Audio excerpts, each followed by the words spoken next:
federal minimum wage is set at $7.25 an hour. That has not been changed since 2009. However, states can have their own wages that are higher than that. Missouri's minimum wage is a topic of discussion right now in Jefferson City. The wage is on track to reach $12 an hour in Missouri by 2023. But supporters of one bill want to roll that back. Bryant Madrick takes a closer look at the legislation and the impact this is having on one fast food worker.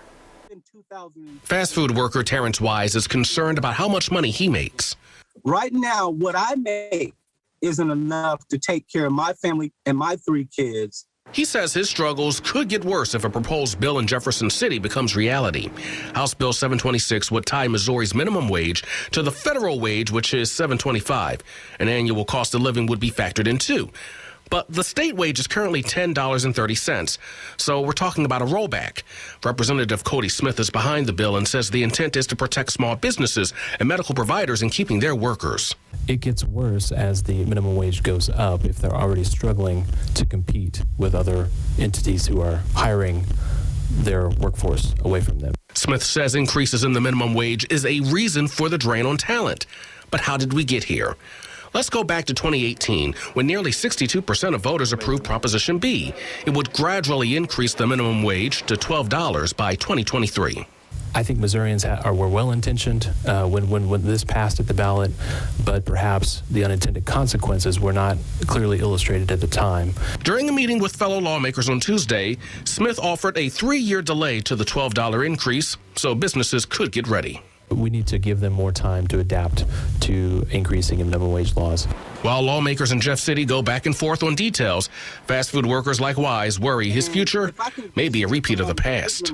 3 short years ago, when I was making right around what they're proposing right now with HB 726, I was homeless in my purple minivan, and I can remember looking up at the rearview mirror and looking in the back seat of our minivan at my 3 daughters sharing a blanket out in the parking lot of my job.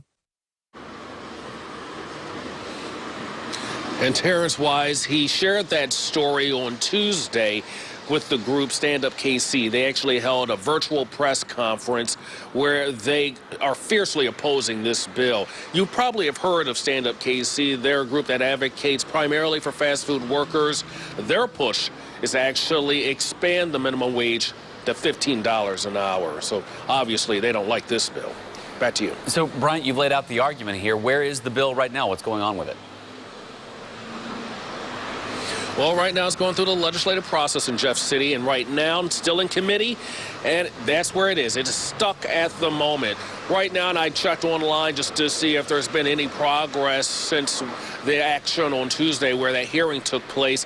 Nothing has happened. No word on if there's any votes right now to get that bill out of committee and into the full House so they could vote on this. So there's a chance that this bill could die, and that's what people with groups like Stand Up KC want. But right now, there's still a lot of talking, and right now, that bill, it's stuck in Jeff City. We'll keep an eye on that bill and see what happens with it, and of course, we'll provide updates in due time. For now, reporting live in Kansas City, Bryant Madrick, 41 Action News.